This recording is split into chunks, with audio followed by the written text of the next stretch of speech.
Alors peut-être que c'est parti vite, mais j'imagine que c'est moins vite que maintenant. Mon coach avait envoyé un SMS pour dire d'arrêter au Chapieux, quoi. C'est un peu les courses que je fais depuis aussi. J'essaye d'être plus régulier en fait. En 2016, un Français du nom de Ludovic Pommeret réussit à remporter l'UTMB en venant rattraper 50 coureurs devant lui, signant la plus grande remontée historique de l'histoire du trail.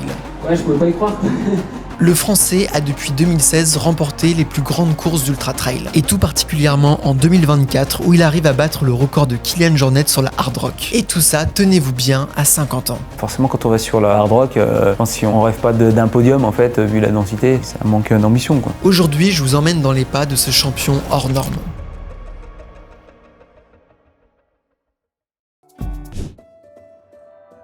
Ludovic Pommeret, né en 1975, grandit dans les Alpes. Sa famille n'est pas très sportive, mais de son côté, Ludovic Pommeret passe son enfance en montagne à pratiquer des sports comme le ski, le vélo, le snowboard ou encore la marche. Après ses études à Grenoble, Pommeret devient ingénieur en informatique. À ce moment-là, il ne pratique mais alors pas du tout de course à pied. Le trail et l'ultra-trail sont des termes quasiment inconnus pour l'athlète. Alors qu'il a 25 ans, il se laisse embarquer par ses deux beaux-frères passionnés d'athlétisme dans une petite course du coin. L'objectif est d'arriver le plus vite possible au bout de ce kilomètre vertical et contre toute attente, Ludo va arriver premier de cette course. Avec cette expérience, il va découvrir un tout nouveau milieu où il arrive à performer naturellement. Il va alors découvrir le trail running. Aujourd'hui, le trail est devenu tellement populaire que toutes les personnes passionnées d'outdoor ont déjà entendu parler du nom de la discipline. Mais à cette époque, c'était pas autant répandu, et l'Ultra Trail du Mont Blanc, qui est très certainement l'événement le plus connu aujourd'hui, n'existait tout simplement pas. Alors autant vous dire qu'imaginer une quelconque carrière dans ce milieu était tout à fait inenvisageable. Suite à cette toute nouvelle expérience, Ludovic Pommeret entend parler d'une compétition appelée la Fortiche. On est en 2000 et pour la première fois, Ludovic Pommeret découvre le monde de l'ultra trail. Pour un parcours de 100 km traversant la Maurienne, les coureurs ont deux possibilités, soit de s'inscrire en tant que marcheur, soit de s'inscrire en tant que coureur. C'était plutôt sympa comme ambiance parce que voilà, on partait à l'aventure, on discutait et puis on savait pas trop ce que ça allait donner. Là pour 100 km, au 60e, on avait un check médical, on prenait la tension, enfin voilà, c'était... Mais cette première expérience va se révéler assez compliquée pour notre Français, puisqu'il sera contraint d'abandonner par faute de non-préparation. Et cet échec, ça va longtemps résonner dans la tête de Ludovic. Impossible de rester sur une défaite alors qu'il vient de découvrir une toute nouvelle discipline qui l'a piqué en plein cœur. Il se laisse quelques années pour apprendre à découvrir le monde du trail et revenir beaucoup plus préparé 4 ans après cette première défaite. Malheureusement, ces 4 ans ont passé et la Fortiche signera sa dernière édition. Mais Pommeret décide de se rabattre sur une toute nouvelle épreuve qui fait de plus en plus parler dans le milieu de l'ultra trail.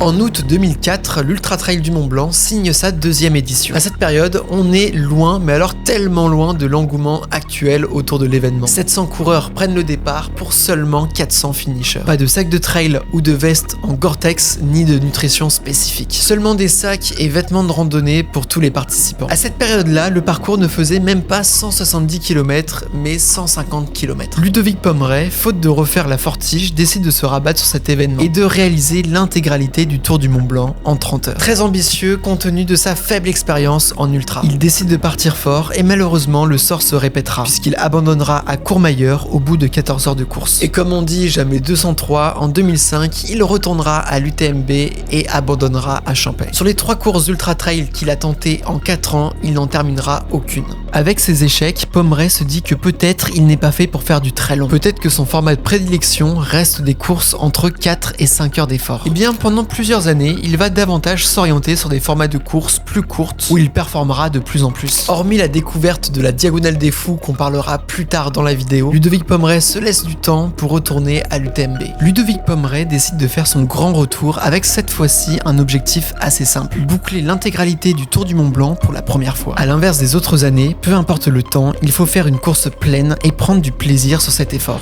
D'autant que l'édition 2016 se révèle assez historique avec la présence des Américains. Tim Tollefson et Zach Miller, coureurs chez Nike, ne cachent pas leur ambition de devenir les premiers Américains à gagner cette course et ainsi établir un nouveau chrono sur le parcours. Et dès le départ, Zach Miller prend la tête de course.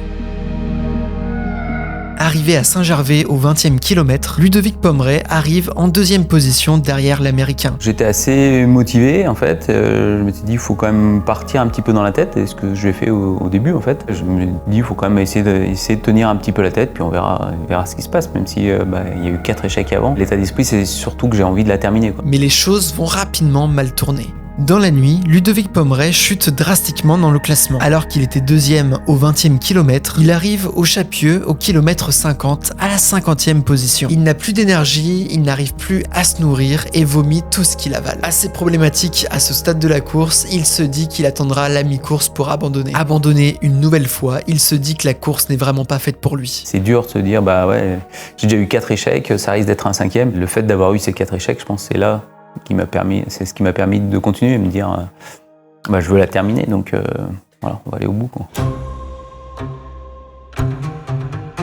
Mais en arrivant quelques heures plus tard à Courmayeur au kilomètre 80, Pommeret arrive à se réalimenter. La forme semble revenue, il reprend de plus en plus de coureurs jusqu'à arriver à la 9e position. Faut quand même continuer à avancer et essayer de se réalimenter parce que entre les Comtats et les Chapieux, je pense que j'avais rien mangé.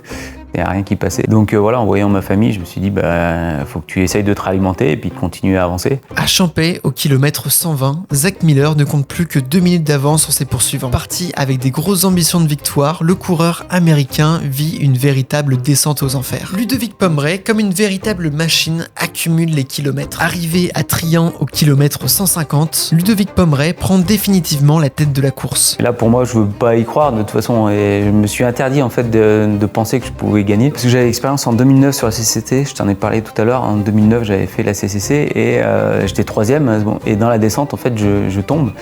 Et j'ose plus bouger parce que je savais pas si je pouvais encore me relever. Et donc j'avais ça un petit peu aussi dans l'idée de dire il faut rester concentré, on pense pas à la victoire, ou on reste concentré jusqu'à Cham et après on verra.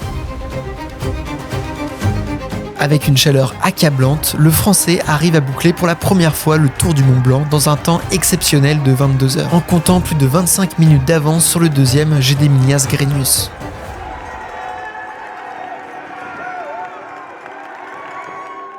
Plein d'émotions en fait qui sont difficiles à décrire mais qui arrivent ensemble aussi par rapport à ce scénario. Voilà, de retrouver ma fille, ma femme sur la ligne d'arrivée. Donc ouais, c'est beaucoup d'émotions et quelques pleurs, ouais. Arrivé à terminer premier, alors je me retrouve à la 50e place parce que j'ai passé 3 heures plié en deux à marcher, monter et descendre. Et voilà, je pouvais pas y croire, quoi. Je me suis dit, déjà top 10, je me dis c'était bon, quoi. Et puis arrivé à ça. Grosse surprise, mais personne ne s'attendait à ça. Comment un coureur qui était 50e au bord de l'abandon arrive à remonter un par un chaque coureur? Ça, il ne l'explique pas. Mais il en est sûr, il peut désormais arriver à performer sur des formats 24 heures. Cette victoire totalement inattendue va révéler Ludovic Pommeret sur le devant de la sphère de l'Ultra Trail. Et désormais, on l'attend de plus en plus sur les événements, le plaçant comme l'un des plus grands favoris du circuit. Forcément, ça change un petit peu l'UTMB. En fait, la façon, la pratique, le regard des autres. Et puis quand après on allait j'allais sur une course, on était un petit peu la personne à battre.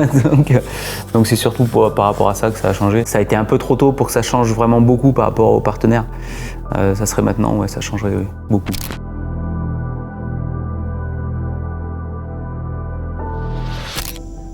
En 2009, Ludovic Pommeret réalise l'une de ses premières grosses années sportives en ultra trail. Après avoir fini 3e sur la CCC durant la semaine de l'UTMB, Ludo va ainsi accéder à un ticket qui lui permettra de prendre le départ de la Diagonale des Fous quelques mois après. À cette époque-là, la Diagonale des Fous, c'était l'une des plus grandes, si ce n'est la plus grande course d'ultra trail au monde. La première édition s'étant déroulée en 1989, le Grand Raid de la Réunion est venu se placer comme le tout premier 100 miles de l'histoire. Et dans le milieu, tout le monde ne parle uniquement de cette course. Imaginez-vous, pour l'époque, traverser l'intégralité de l'île de la Réunion, soit 4 fois la distance d'un marathon. Et courir cet événement, Ludo va adorer. L'ambiance de course va être tellement particulière pour lui qu'il va revenir à 3 reprises sur la Réunion. Et les 3 fois où il viendra sur l'île de la Réunion, il va terminer 3 fois 2e.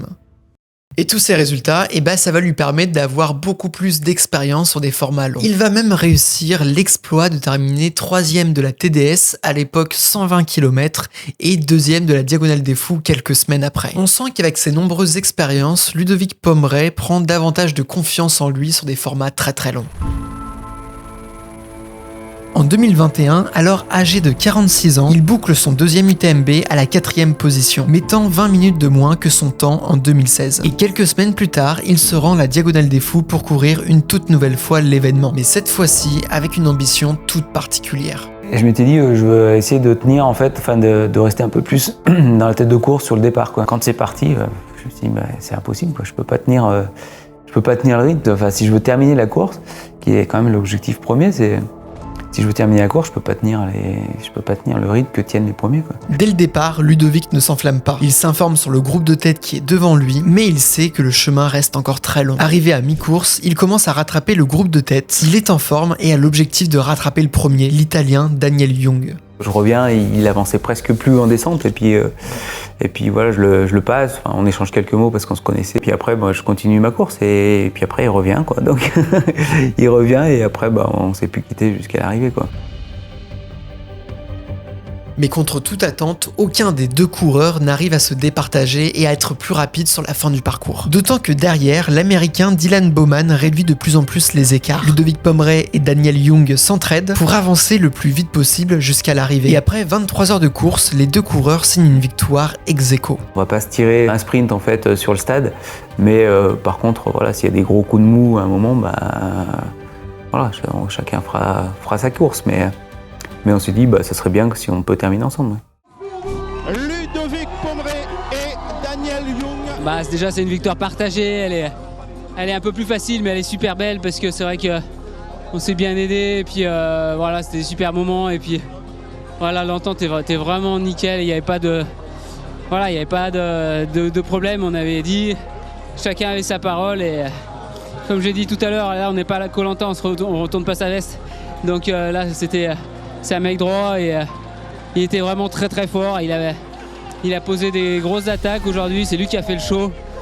Donc moi j'avais vraiment parti plus vite qu'à mon habitude, mais voilà, il n'y avait pas moyen de suivre. À 46 ans, Ludovic Pommeret impressionne par sa longévité et les résultats qu'il arrive à réaliser. Après 3 fois 2e et une victoire sur la Diagonale des Fous, nul doute que Ludovic Pommeret s'impose comme l'un des plus grands champions du circuit de l'Ultra Trail. Mais vous verrez que ces résultats, que ce soit sur la Diagonale des Fous ou bien sur l'UTMB, ne sont que les débuts de son palmarès. Car depuis 2021, Pommeret nous a réservé bien des surprises.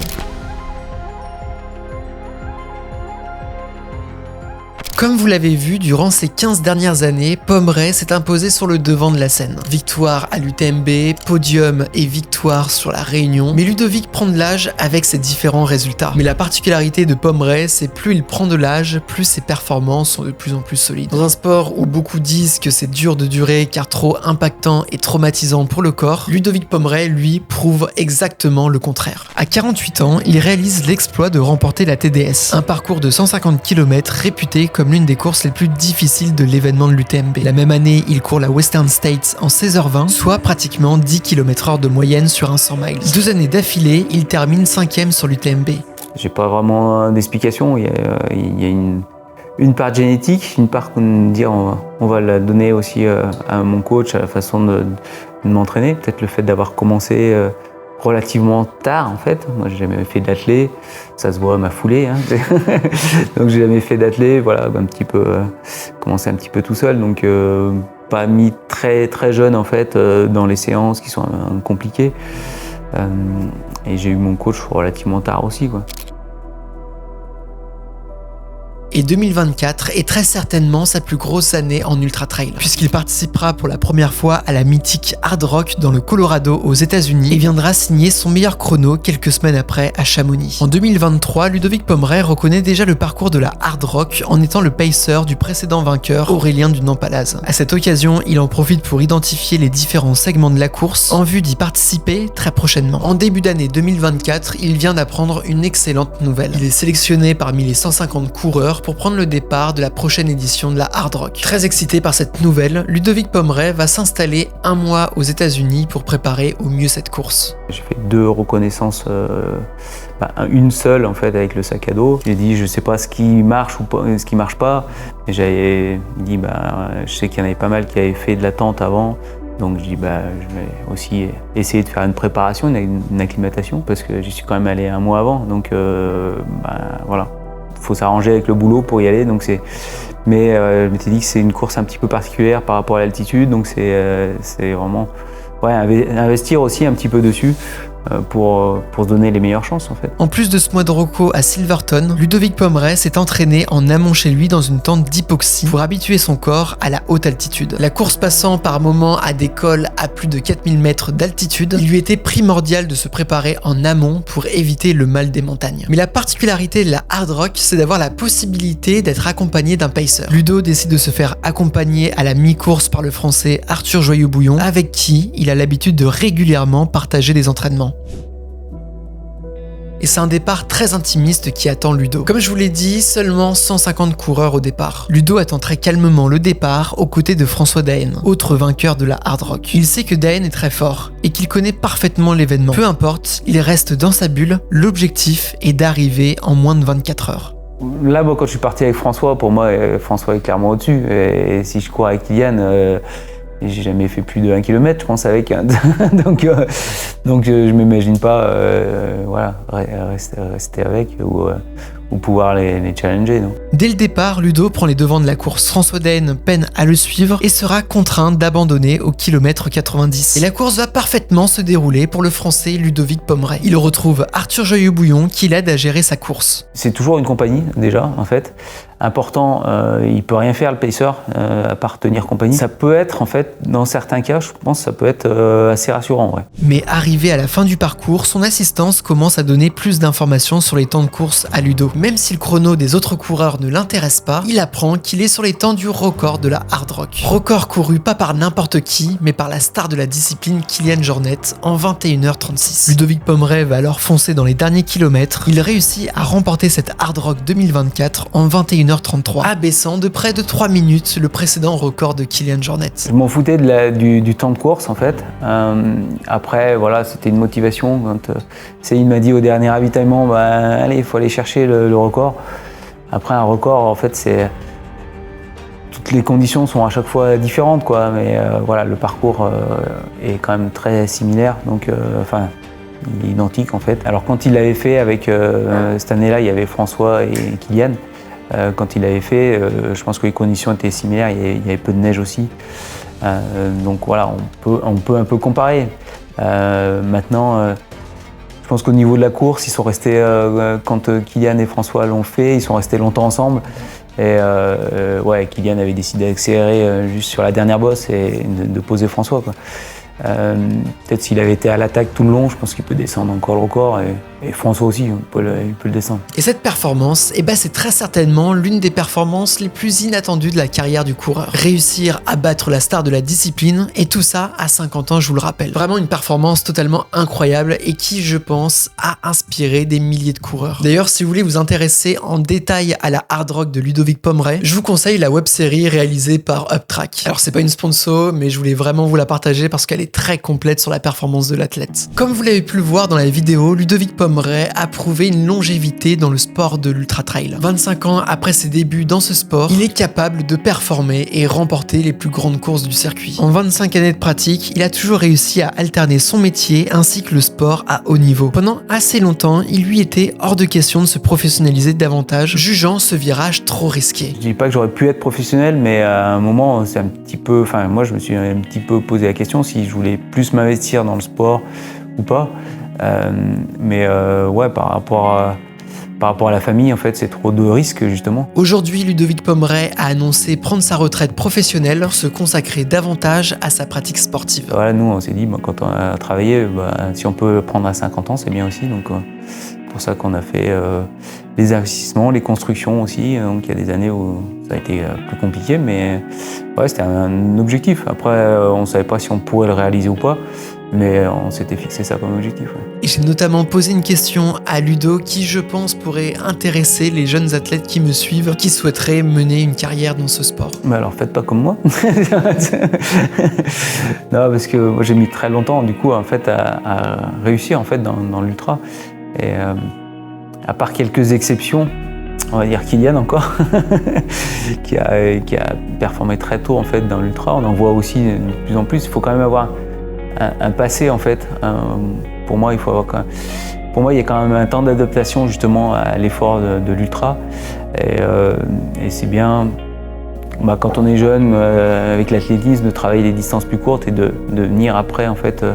Après sur l'ultra. Après, voilà, on parle de l'ultra en fait parce que l'UTMB a pris une place importante, mais il y a toujours des courses courtes en fait qui peuvent être un bon challenge pour débuter et le temps de venir à l'ultra un peu plus tard. C'est bien pour les jeunes, essayer de voir jusqu'à où tu peux aller en fait, tant que t'as pas trop de charge de famille, donc on va dire pas trop d'enfants, même pas d'enfants. Et puis le couple, ça dépend, ça peut être aussi compliqué d'être pro quand on est en couple. Donc c'est bien, je pense, pour un jeune qui permet de voir jusqu'à où il peut pousser.